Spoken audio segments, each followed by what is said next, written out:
Denda bertambah, siasatan buntu, dan sekarang laporan polis pula. Assalamualaikum dan salam sukan. Bola sepak Malaysia sekali lagi diuji dengan hukuman bertali arus. Ketika peminat masih menanti keputusan isu pemain warisan, kini muncul pula perkembangan baharu yang lebih serius. Laporan polis telah dibuat dan rayuan ke CAS semakin hampir.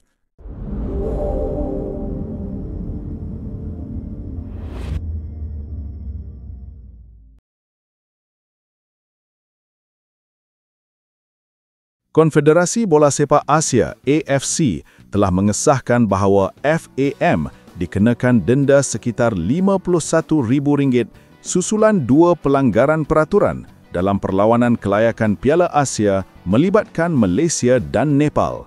Pelanggaran pertama melibatkan kelewakan sepak mula perlawanan selama lebih 1 minit yang diklasifikasikan sebagai kegagalan mematuhi prosedur perlawanan. Kesalahan kedua pula berkaitan kegagalan membawa pemain terbaik perlawanan Faisal Halim ke sidang media seperti yang diwajibkan oleh peraturan AFC.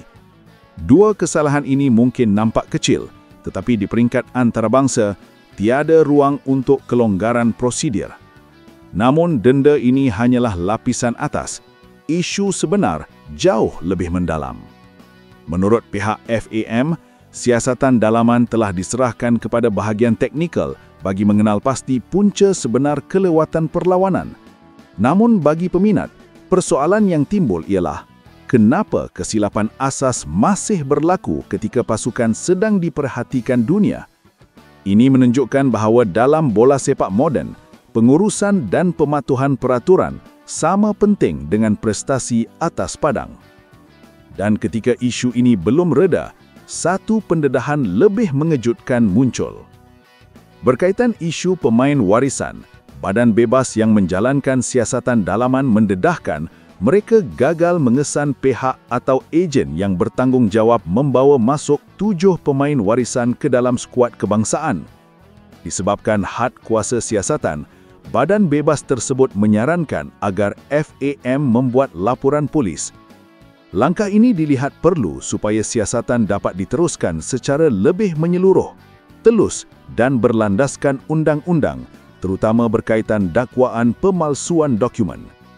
Pada ketika ini, isu ini bukan lagi soal taktikal atau teknikal, tetapi soal integriti sistem bola sepak negara.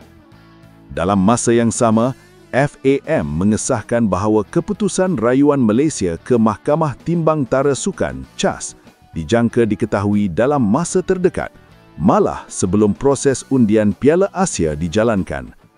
Menurut FAM, FIFA sendiri mahukan penyelesaian segera bagi memastikan undian kejohanan utama Asia dapat berjalan tanpa sebarang isu. Sekiranya rayuan diterima, keputusan kekalahan 3-0 serta pemotongan mata berkemungkinan besar akan ditarik semula. Namun jika rayuan gagal, implikasinya amat besar terhadap ranking, reputasi dan hala tuju Harimau Malaya. Jadi sekarang persoalannya, siapa perlu bertanggungjawab? Buat masa ini, FAM mengambil pendirian untuk tidak mengambil tindakan awal terhadap kepimpinan tertinggi selagi tiada keputusan rasmi daripada CAS. Menurut FAM, sebarang tindakan hanya wajar diambil berdasarkan bukti dan keputusan sah selaras dengan prinsip keadilan dan tadbir urus yang baik. Namun tekanan daripada peminat dan pemerhati semakin kuat menuntut ketelusan dan pembaharuan sebenar.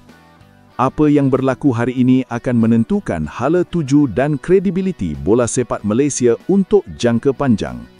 Ini bukan sekadar denda atau rayuan, tetapi tentang kepercayaan terhadap sistem. Apa pandangan anda? Adakah ini titik pertubahan atau sekadar episod panjang krisis bola sepak negara? Kongsikan pendapat anda di ruangan komen dan jangan lupa subscribe untuk analisis jujur bola sepak Malaysia hanya di Northern Football Insight.